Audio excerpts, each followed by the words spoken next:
everyone! This is Romel Bernardo, a BSA IT student from National Aviation Academy of the Philippines, formerly known as Philippine State College of Aeronautics, and welcome to my short podcast on making a difference in our world.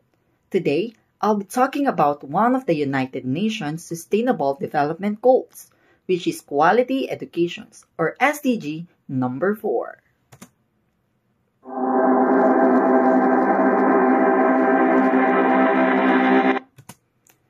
Education is one of the most powerful tools for change, but even today, many children and young people around the world still do not have access to good educations because of poverty, lack of teachers, or poor school facilities.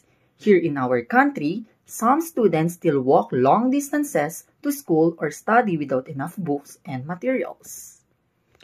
So, what can we do to help achieve quality education for all by 2030? My action plan focuses on 3 key steps. First, support local learning programs.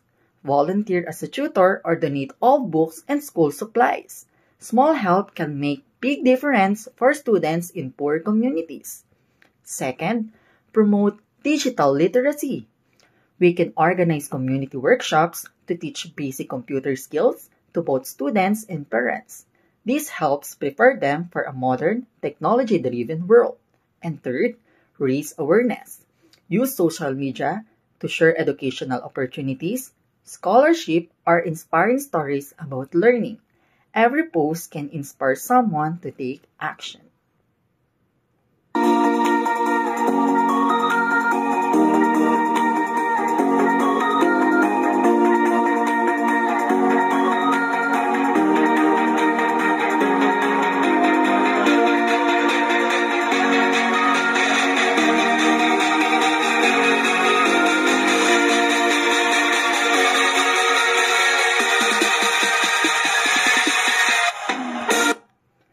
Together, we can build a world where education is a right, not a privilege. Let's work together to make learning accessible for everyone.